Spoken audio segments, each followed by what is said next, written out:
entrando con los versículos 10 al 13, quiero que tomen su Biblia. Vamos a ver Efesios capítulo 6, versículos 10 al 13, donde estamos viendo la exhortación que el apóstol Pablo nos hace para estar listos en el día malo. Estar listos, exhortación de estar listos para el día malo. Dice Efesios capítulo 6, versículo 10. Por último, fortalezcanse con el gran poder del Señor. Pónganse toda la armadura de Dios para que puedan hacer frente a las artimañas del diablo.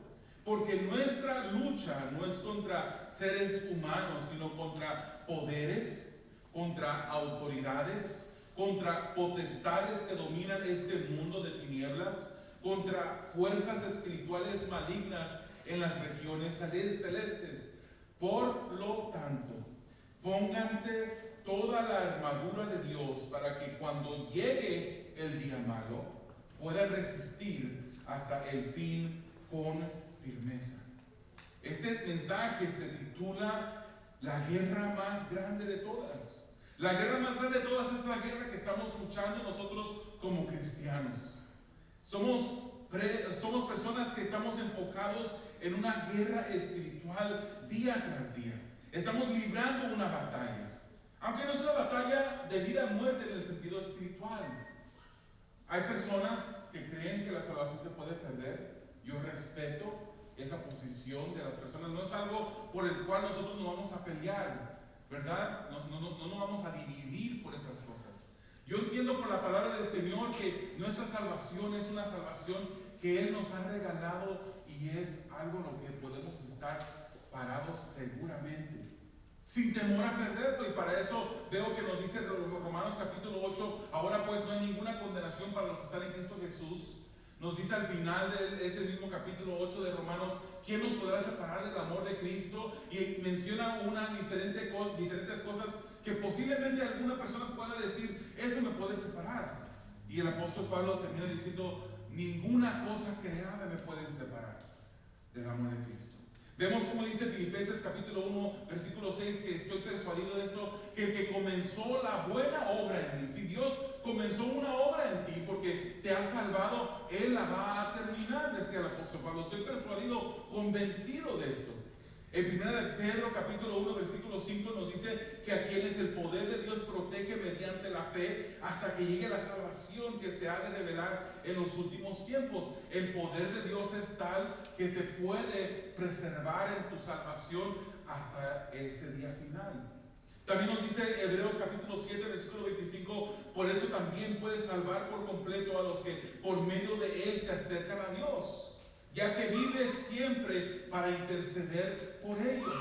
Yo entiendo que la palabra del Señor me da a mí una explicación de que la salvación el Señor me la regala y no me la va a quitar. Ahora, la pregunta es, ¿tienes salvación?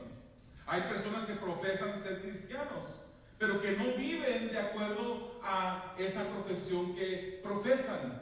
Hay personas que posiblemente se la pasan haciendo cosas que ofenden a Dios toda la semana y el domingo vienen aquí pensando que son salvos y en realidad no lo son. Es verdad, la palabra del Señor dice que cuidemos nuestra salvación con temor y temblor. Debemos de apreciar de una gran manera lo que Dios nos ha regalado. Él nos ha dado una salvación que nunca nosotros hubiésemos podido haber logrado por nuestra propia cuenta. Por eso debemos de cuidarla.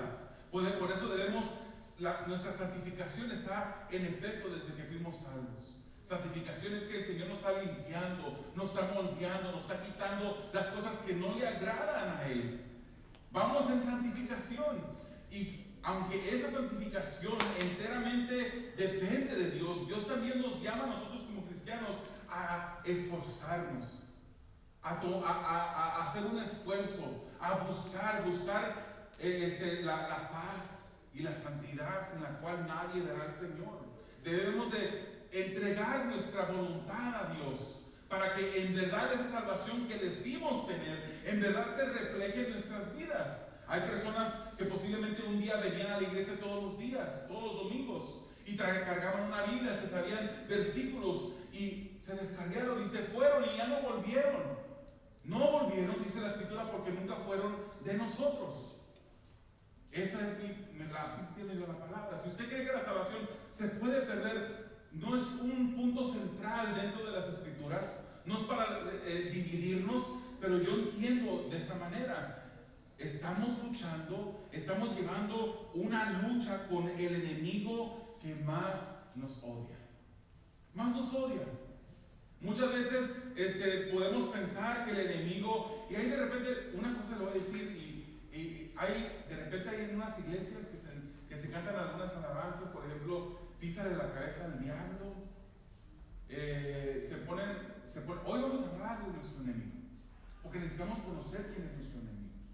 Pero a mí no me gustan ese tipo de canciones porque yo me imagino a veces que estamos todos así como bien animados, emocionados, cantando písale la cabeza al diablo, y me imagino yo que si el diablo se le presentara a esa persona fuera el primero que corriera en ese instante.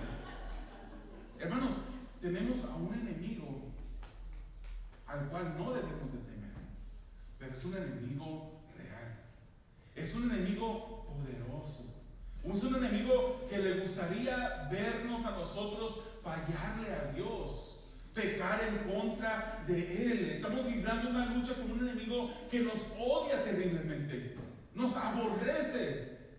Hablando sobre el perdón, Pablo en 2 de Corintios, capítulo 2, versículo 11 dice: para que Satanás no se aproveche de nosotros, pues no ignoramos sus artimañas. Las artimañas son comparadas a esas cosas que hacen los cazadores. El cazador que anda buscando una presa, de repente pone una trampa para que su presa caiga en esa trampa. Eso es lo que hace el enemigo. Él pone trampas, deseando que nosotros caigamos en esas trampas. Aun cuando no nos puede quitar la salvación, de acuerdo a lo que yo entiendo por la palabra, busca hacernos tropezar. Y si usted cree que la salvación la puede perder, el diablo, entonces en el contexto suyo, el diablo anda buscando quitarle su salvación. Si usted cree que se puede perder, aun cuando no nos puede quitar la salvación, de acuerdo a lo que yo entiendo, busca hacernos tropezar y que ofendamos y le fallemos a Dios. Pero algunos ignoran sus planes diabólicos. Algunos viven su vida pensando que por sus propias fuerzas van a poder seguir hacia adelante, que por sus propias fuerzas van a poder vencer al enemigo, van a poder ganar una guerra espiritual, que necesitamos las fuerzas de Dios para ganar. Aún en esos momentos, hermanos, necesitamos entregarnos al Señor, hacemos frente a las artimañas del diablo. Versículo 12 de este pasaje que leímos dice que nuestra lucha no es contra seres humanos. Otra versión dice, no es contra carne ni sangre. Mi enemigo, aunque a veces se comporte como mi enemigo, no es mi vecino. Mi enemigo, aunque a veces no me lleve bien con otra persona que está dentro de la misma congregación, no es esa persona. Mi enemigo es Satanás. Y mi enemigo va a usar a esa persona dentro de la congregación, al vecino que se la pasa con su sopladora echándole toda la basura al lado de usted. Va a usar esas situaciones para cargarlo a usted, para que su paciencia se agote, para que usted haga algo, sienta algo, diga algo, piense algo que no le agrada a Dios. Nuestra lucha no es contra carne ni sangre. Aunque a veces los seres humanos se den como instrumento del enemigo en nuestra contra, la lucha de lo que tenemos es contra Satanás y sus demonios. Es real. Satanás es real. Es el enemigo que nos odia terriblemente. Primera de Pedro capítulo 5:8 nos dice que anda buscando a quien devorar. De repente ayer miraba un video de un león que está escondido entre una maleza que está un poquito alta. Se le alcanza a ver el copete de su cabeza, y andaba un animalito por una vereda, y estaba ahí esperando. Eso es lo que Satanás hace, se esconde. Y en el momento cuando tú menos lo esperas, cuando tú estás débil espiritualmente porque no has orado en toda la semana, cuando estás débil espiritualmente porque no has leído la escritura espiritualmente, cuando te has despegado del Señor y no estás con esa conexión, esa comunión con Dios, el enemigo viene y te quiere atrapar. Él anda como león rugiente buscando a quien devorar. Juan capítulo 8, versículo 44 dice que es el padre de mentira para engañar. O sea, fíjense, Dios es amor. La esencia de Dios es amor.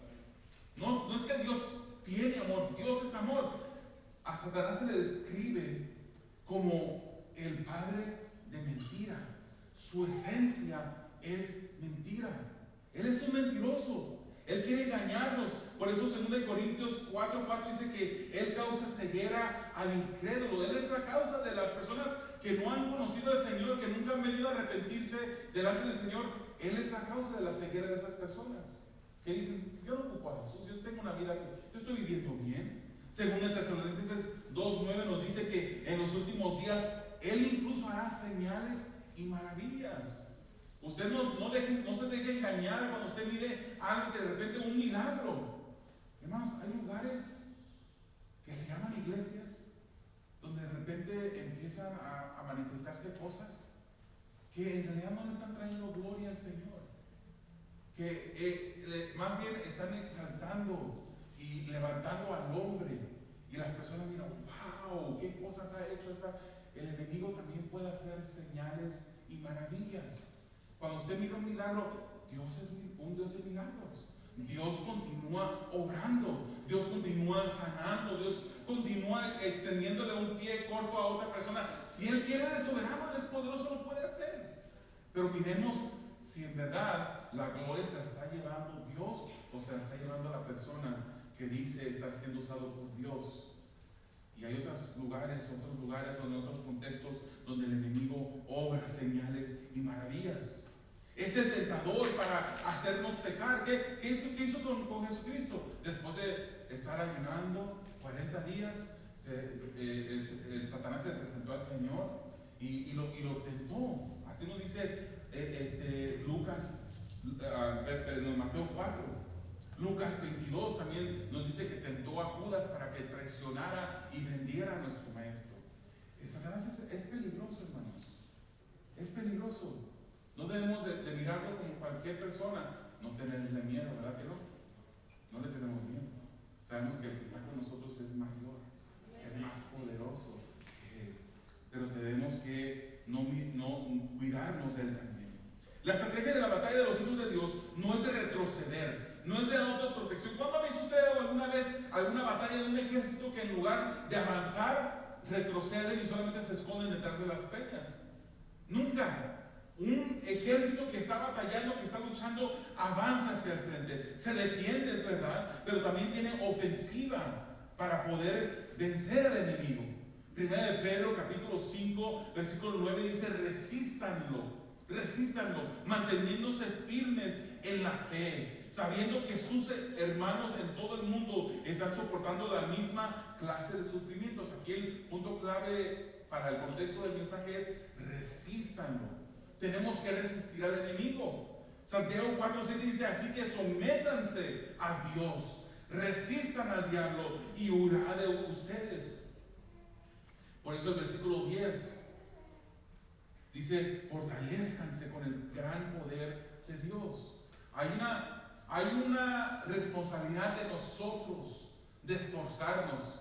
Fortalezcanse con el gran poder de Dios. ¿Cómo nos fortalecemos? ¿Acaso hay un lugar, una esquinita a las calles donde podemos llegar a un recipiente, destaparlo, donde está el poder de Dios y vaciárnoslo a nosotros? ¿Cómo nos fortalecemos? Orando una vez al mes, orando todos los días. Y no me refiero, hermanos, cuando dicen: gracias Señor, damos por este alimento, en nombre de Jesús, amén. No me refiero a eso. Me refiero a que tenemos que estar en nuestra recámara secreta. Entre a un lugar, en un momento del día, preferible en la mañana, cierre la puerta y ore. Platique con Dios. Entregue su alma, derrame su alma delante del Señor, sus lágrimas. Dice: fortalezcanse con el gran poder del Señor. Tenemos que orar y también leer la Escritura, estudiarla, hacerla nuestra, practicarla. Versículos 11 y 13 dice: pónganse toda la armadura de Dios. Nos está dando las herramientas, las está haciendo disponibles, pero nos dice: póngansela. Nosotros tenemos que ponernos esa armadura por medio de la oración, por medio del estudio de la palabra.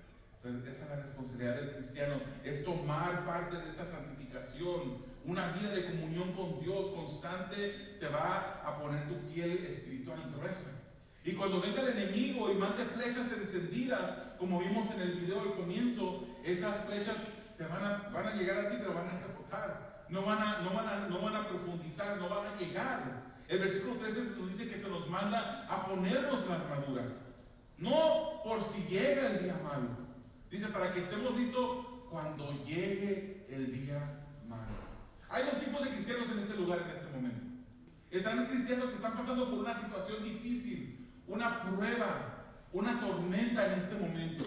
Y están el otro tipo de cristianos que está aquí, el segundo tipo es los que pasarán por un momento difícil de prueba y tribulación. No sabemos cuándo viene la prueba. No sabemos cuándo va a llegar el enemigo a ponernos una trampa. No sabemos. Por eso que tenemos que estar listos en todo momento, a la guardia, enfocados en lo que profesamos ser cristianos, enfocados en el Señor. Él va a mandar esas flechas encendidas en nuestra contra. ¿Cuándo? No lo sabemos, pero estamos listos para el momento que llegue. Cuando llegue ese momento, la preparación para la batalla es constante, hermanos.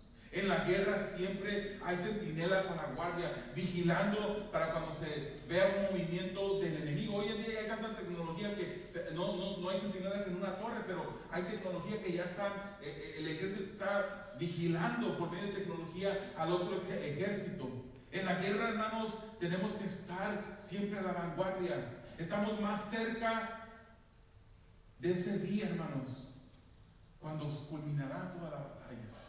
Y entre más cerca nos acerquemos a ese día que todo terminará, el enemigo se va a poner más feroz. Él va a querer buscar, porque sabe que tiene poco tiempo. No le queda mucho tiempo.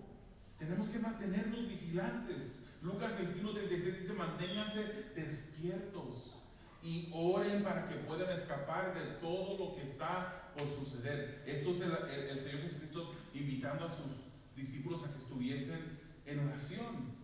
Dice, para que estén listos y puedan escapar de todo lo que está por suceder y presentarse delante del Hijo del Hombre. No hay zona neutra en nuestro caminar. No hay lugar seguro. Hoy en día en las universidades hay safe places, ¿verdad? Le llaman safe places. En mi opinión, toda la universidad debería ser un safe place porque es un campus donde debería de ser una interacción entre ideas, ¿verdad? Pero hoy en día han limitado a un lugar de safe places. El cristiano no tiene un safe place. No tenemos lugares seguros en el cristianismo. Nosotros estamos teniendo que, no importa dónde estemos, qué estemos haciendo, qué día de la semana, qué hora del día sea, no importa, tenemos que estar siempre vigilando. No hay zona neutra. La aplicación, hermanos, para nosotros en este momento es como cristianos, somos el blanco constante del enemigo. Mateo 28:20 nos dice: y les aseguro que estaré con ustedes siempre hasta el fin del mundo. Esa es nuestra confianza. Que aunque tenemos un enemigo grande, poderoso, que está siempre vigilándonos, que está siempre tratando de hacernos tropezar, tenemos a uno que es mayor. Él está con nosotros. Pero está con nosotros, hermanos. El que usted sea cristiano no quiere decir que usted no va a pasar por pruebas. Está con nosotros el Señor. Está cuidando de nosotros. Pero Dios nos pone responsabilidad. No podemos nada más decir, pues, todo está bien. El Señor está vigilando. Yo me puedo bajar aparte. Fíjense, hermanos, que el momento más peligroso para un cristiano es después de una gran victoria. Somos así, hermanos. De comenzar conmigo, yo soy el primero en la línea. Cuando después de una gran victoria nos sentimos seguros. Gloria al Señor, qué gran victoria el Señor me ha dado. Tuve esta prueba y por la ayuda del Señor la vencí. Y en el momento después de eso, bajamos la guardia porque nos sentimos tranquilos. Sentimos que ya todo va a estar bien. Y es cuando el enemigo nos ataca y a veces caemos en su trampa. El momento más peligroso para un cristiano, porque somos humanos, es el momento después de una gran victoria. Dios está con nosotros, pero nos ha dado los instrumentos de defensa y los instrumentos de ofensiva para nosotros tomarlos y usarlos. Vamos al versículo 14 de Efesios 6. Manténganse firmes, ceñidos, dice, con el cinturón de la verdad, protegidos por la coraza de justicia, calzados con la disposición de proclamar el Evangelio de la paz. Estamos leyendo de la Nueva Versión Internacional, versículo 16. Además de todo esto, tomen el escudo de la fe, con el cual pueden apagar todas las flechas encendidas del maligno. Tomen el casco de la salvación y la espada del Espíritu, que es la palabra de Dios. Oren en el Espíritu en todo momento con peticiones y ruegos. Manténganse alertas y perseveren en oración por todos los creyentes. Oren también por mí, para que cuando hable, Dios me dé las palabras para dar a conocer con valor el misterio del Evangelio, por el cual soy embajador en cadenas. Oren para que lo proclame valerosamente como debo hacer. Varias veces se menciona orar, ¿verdad? En este pasaje. Se menciona que tomemos estas herramientas que Dios nos ha dado. Dios nos equipa, hermanos. Dios no nos envía a la batalla sin equiparnos.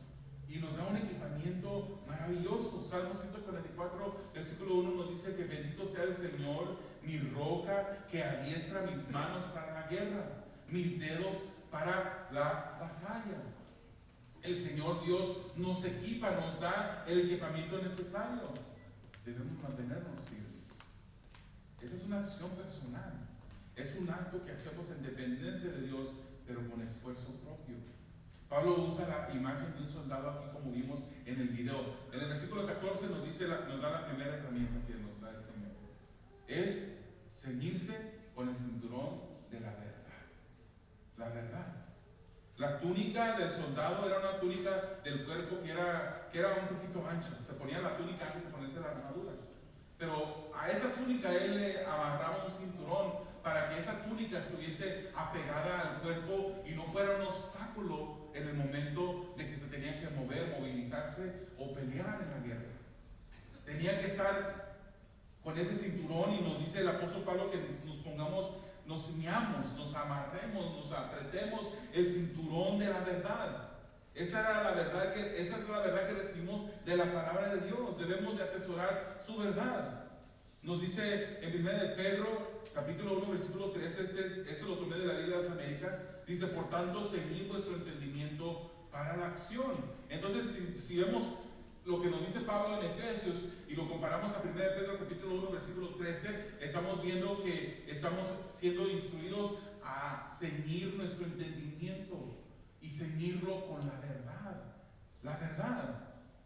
¿El padre de la mentira quién es? Satanás. En una ocasión, a un hombre que se llama John Lennox.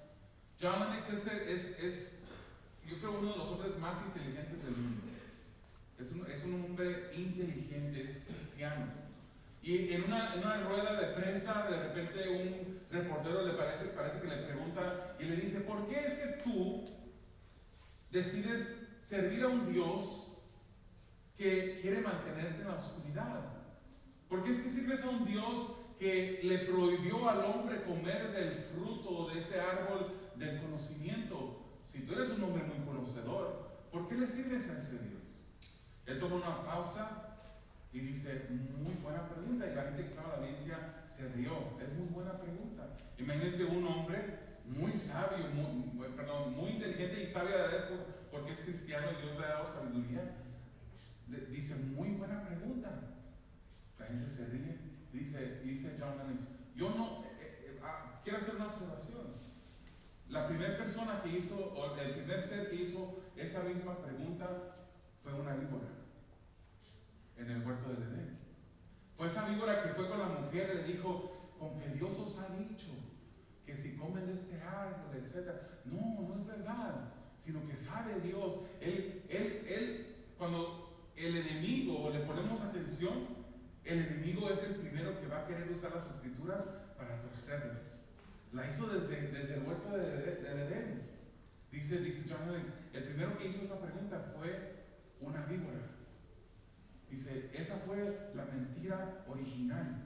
La primera mentira que vemos en las escrituras, que esta víbora dijo eso y malinterpretó lo que el Señor Dios había dicho. Él es el padre de la mentira. No le creamos a él. No le creamos. Antes nuestro entendimiento estaba entenebrecido antes de conocer al Señor. El enemigo quiere tenernos engañados con los modos del mundo. Por Por eso es que la Escritura nos dice en Romanos 12, versículo 2, no se amolden al mundo actual, sino sean transformados mediante la renovación de su mente. Así podrán comprobar cómo es la voluntad de Dios, buena, agradable y perfecta. La verdad de la palabra nos hace libres. La verdad de Dios es central en nuestras vidas. El versículo 14 nos dice que nos protejamos con la coraza de justicia. La coraza era la parte que protegía el pecho, era esa parte que protegía los órganos vitales de cualquier lanza, etc. Esto nos habla, hermanos, de obrar justamente, la coraza de justicia. Debemos de vivir como cristianos genuinos. No somos perfectos. ¿Quién es el primer perfecto para decirle que por favor se vaya? Que aquí los más puros son perfectos. No somos perfectos. No tenemos perfección. Pero vamos en un crecimiento. Si en verdad somos cristianos, estamos siendo santificados y nuestra vida hoy no es la misma vida de hace un año. No batallamos con los mismos pecados o por lo menos no al mismo nivel que antes. Porque si el Señor está con nosotros, si el Señor nos ha justificado, nos ha salvado, Él ha empezado la obra de santificación en nuestra vida y Él va dándonos crecimiento. Y Él va dándonos la habilidad de poder resistir a esas cosas que antes eran un peligro para nosotros. Ya no. El Señor va haciendo en nosotros un cambio. Nuestro llamamiento en este mundo, dentro del hogar, dentro del trabajo, es un llamamiento de ser cristianos genuinos y no comportarnos como los incrédulos. El cristiano depende de Dios, es verdad, pero se esfuerza por vivir de acuerdo a su llamamiento. El enemigo espera que no viva así para poderle acusar. Él es el primero en acusar. ¿Se acuerdan cuando usted estaba niño? Que tenía sus hermanitos, no hiciera nada. Cuando Daniel hacía algo, ahí iba Esmeralda corriendo rápido a decirle a su mamá Esmeralda que mira que Daniel que hizo esto. Eso eran niños. Pero quien es experto en acusarnos es Satanás. Es Satanás y busca el momento para acusarnos. Versículo 15. Calzados con el evangelio de la paz.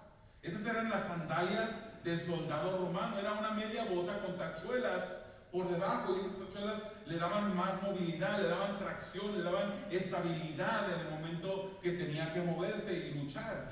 Esos soldados dependían de este calzado. Debemos estar preparados para la acción, hermanos, listos para toda buena obra. El evangelio trae paz. El cristiano ha sido llamado a predicar este evangelio y ha sido reconciliado por ese mismo evangelio que predica. Aquí Pablo le está hablando a la iglesia, hermanos. No está hablando a los incrédulos. Nos está diciendo a nosotros que nosotros, a la iglesia debe estar segura del evangelio que ha creído. ¿Usted está seguro de su salvación? ¿Está seguro que el Señor le ha salvado? Tenemos que tener esa seguridad. Romanos 8:31 dice, ¿qué diremos frente a esto? Si Dios está de nuestra parte, ¿quién puede estar en contra nuestra? El que no escatimó ni a su propio Hijo, sino que lo entregó por todos nosotros, ¿cómo no habrá de darnos generosamente junto con Él todas las cosas? ¿Quién acusará a los que Dios ha escogido? Dios es el que justifica. Si Dios nos ha justificado, ¿quién nos puede acusar? Nadie. Pero Él va a buscar, cuando a usted le falla al Señor, porque le vamos a fallar, procure que ese fallarle al Señor sea menos y menos cada día. Que pueda usted presentarse delante del Señor en santificación, buscando la santidad. Versículo 16 nos manda a tomar el escudo de la fe. En el video vimos un escudo redondo. Ese no es el escudo del cual está hablando el apóstol Pablo. Había dos tipos de escudo. Ese era uno redondo, pero había otro más largo, como oblongo, largo, con partes redondas arriba, pero era largo. Ese escudo lo usaban los soldados en contra de las flechas, que las llenaban de una sustancia que podían encender, y los enemigos les lanzaban esas flechas.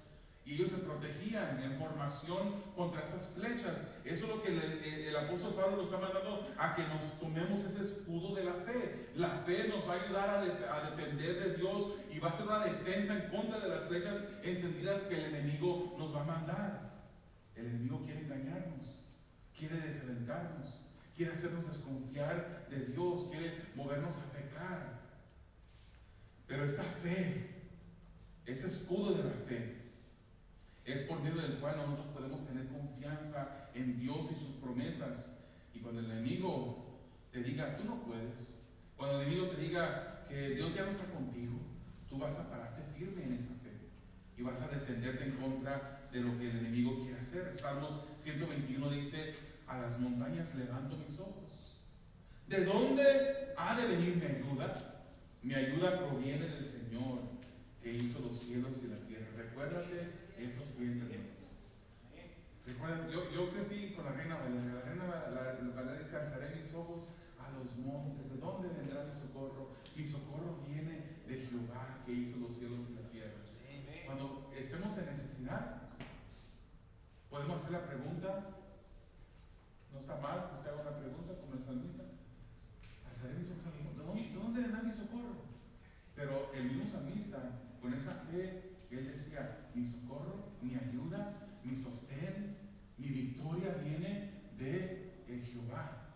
Y es ese Dios, por si acaso no lo conocen, es ese Dios que hizo los cielos y la tierra. Así de poderoso es mi Dios, el que me va a poder librar de cualquier situación que pueda suceder en mi vida. Ese es el Dios al que servimos. Y tengamos un escudo de la fe en medio de nosotros. Versículo 17, el casco de la salvación. Este casco cubría la cabeza del soldado. De nuevo, hermano, le está hablando a una iglesia, recuerde esto. O sea, no le está diciendo que sean salvos, le está diciendo que se pongan el casco de la salvación. Estamos plantados en el conocimiento firme de que somos salvos. Protegemos nuestra mente con este conocimiento de la salvación de Dios. Nuestra lucha, hermanos, es temporal. Manténgase luchando. Pronto acabará esta lucha. Algunas personas no sabemos si estemos aquí la semana que viene. Y ahorita se habla mucho de 2 días, ¿verdad? El eclipse solar que va a pasar. Hace 7 años pasó sobre 7 ciudades que se llamaban Salem. 7 años después, ya abril 8, el martes, va a pasar sobre 7 ciudades en Estados Unidos que tienen el nombre de Nínive. También hay otra ciudad que tiene el nombre de Rapto, otra ciudad que tiene el nombre de Jonás, Texas. Entonces, y dicen las personas, ¿qué irá a pasar? Yo no sé si eso tiene algún valor profético o no. Pero lo que sí sé es que el Señor manda a estar preparados. Y es probable que el Señor esté mandando ese eclipse como un mensaje. Un mensaje. ¿Qué fue lo que Jonás llegó a Nínive a predicar y decirles, en 40 días esa tierra será destruida? Y hubo arrepentimiento. Estados Unidos necesita arrepentirse, hermanos. Estados Unidos necesita volver a ser una nación que vuelva a poner la palabra dentro de las escuelas. Han sacado la palabra de las escuelas. Y en lugar de tener la Biblia en las escuelas, ahora les enseñan a los jóvenes un montón de filosofías contrarias a lo que la palabra nos enseña. Debe de arrepentirse Estados Unidos. Posiblemente ese es un mensaje para nosotros. Posiblemente no estemos aquí esta noche. Posiblemente venga el rapto y nos vamos con el Señor. Gloria al Señor, gloria a Dios. En estos días, ahorita que no está aquí mi hija, aprovecho de decir, a ver si nos lo veo un día. En estos días, teniendo nuestro devocional familiar en casa, hablábamos sobre la venida del Señor. Y mi niña se puso muy triste, al punto de llorar. Y él pensaba en Bobby, el perro. Y tiene como unas 15 gallinas en casa, pensaba en sus gallinas. Y decía, ok, dice, estoy contenta de que el Señor nos va a llevar. ¿Y quién va a cuidar de ellos? No sabemos, hermano, cuándo sea nuestro último día. Pase o no pase eclipse solar. Venga el rato hoy o venga en 40 años. No sabemos si nuestra vida termina el día de hoy. No tenemos el día de mañana asegurado. Tenemos que vivir para el Señor, confiados en esa fe que tenemos, esa salvación que Él nos ha dado. Tomar la espada del Espíritu, dice el versículo 17. Esa espada, hermanos, es la pieza ofensiva Pablo nos dice que la espada del Espíritu es la palabra y debemos de conocer la Biblia. Por eso mencioné hace rato, ¿no?, que como el Señor Jesús usó la palabra. El mismo Dios, hermanos, cuando Jesucristo vino a este mundo, el Hijo de Dios eterno no dejó de existir. Jesucristo era enteramente, perfectamente hombre, pero era enteramente, perfectamente Dios también. El Hijo de Dios seguía existiendo, y el mismo Hijo de Dios, Dios mismo, en el principio era el Verbo, y el Verbo era con Dios, y el Verbo era Dios. Jesucristo es Dios. El mismo Dios usó la palabra para defenderse en contra de Satanás. Cuando de repente le dijo, mira, 40 días, hermanos, a veces pasamos 40 minutos sin comer y ya tenemos un hambre. Jesucristo 40 días sin comer, y dijo Satanás, mira esa piedra, conviértela en pan. Tú puedes. Y él contestó con la palabra: escrito está, no solo de pan vivirá el hombre, sino de toda palabra que sale de la boca de Dios. Luego lo llevó a una montaña alta, le enseñó los reinos de la tierra y le dijo: si me adoras, si te postras y me adoras, te daré toda esa tierra. Y él le contestó con la palabra: al Señor tu Dios servirás, y solamente a Él servirás. Adorarás y solamente a Él servirás. Luego lo lleva al pináculo del templo y le dice: échate, aviéntate del pináculo, que al cabo dice ¿qué no dice la escritura? Que él enviará ángeles para que te recojan y te protejan. Y él le contesta con la palabra: no tentarás al Señor tu Dios. Si no sabemos la palabra, no nos podemos entender. Por eso es que la palabra es central en nuestras vidas. Tenemos que estar leyendo la palabra, escudriñándola. Por eso es tan importante la palabra en nuestra asamblea, hermanos. Las alabanzas son buenas, son maravillosas, nos llevan a la presencia del Señor. Pero si en una asamblea, eso es una asamblea, no hay palabra, no hay estudio de la palabra de Dios, la Biblia, entonces falta algo muy crucial. Terminando, versículos 18 al 20, oren para mantenerse alerta, nos dice el apóstol Pablo, y para perseverar. Nos manda a orar. La oración no se menciona, hermanos, como una armadura, pero es una herramienta de la armadura, la oración. La oración permitirá el discernimiento a nuestra mente, a nuestro corazón. Nos ayudará a perseverar, nos ayudará a obtener la victoria. Y es por eso que él termina diciendo en Efesios 6:23 que Dios el Padre y el Señor Jesucristo les concedan paz, amor y fe a los hermanos. La gracia sea con todos los que aman a nuestro Señor Jesucristo con amor imperecedero. ¿Se recuerda usted cuando Josué iba a entrar a la tierra prometida? Moisés faltaba. Josué se debe haber sentido un poquito solo. ¿Alguien dijo por ahí? Sí, se sentía solo. Se debe haber sentido como que pues, el líder que los había dirigido por 40 años a través del desierto ya no estaba. El líder que Dios le había dado la ley, el líder que había hablado con el Señor, estuvo en la presencia de Dios, ya no estaba. Y Dios le dice a Josué, y tomen esas palabras para nosotros, hermanos: solo te pido que seas fuerte y muy valiente, claro, para obedecer toda la ley que mi siervo Moisés te ordenó. No te apartes de ella ni a derecha ni a izquierda, solo así tendrás éxito donde quiera que vayas. Usted se va a preguntar: espérame, pero estaba a punto de enfrentarse a los cananeos. Habían reportes de que habían hombres tan altos, gigantes, grandísimos, que los israelitas parecían langostas enfrente de Dios. Pero Dios no le dice que obedezca porque se va a enfrentar a esos gigantes. Hermanos, él le manda a ser fuerte y valiente para obedecer la ley. Seamos fuertes y valientes para obedecer la ley de Dios, sus mandamientos, sus palabras. Le digo que fuera valiente para obedecer. Es la batalla más grande que tenemos, hermanos. Somos cristianos, pero tenemos una naturaleza pecaminosa. Y a este cuerpo no le gusta orar. A este cuerpo no le gusta leer la palabra. Es por eso que Pablo en Romanos habla cómo hay una lucha entre el espíritu y la carne, ¿verdad? Nosotros tenemos que alimentar al espíritu para que el espíritu domine la carne.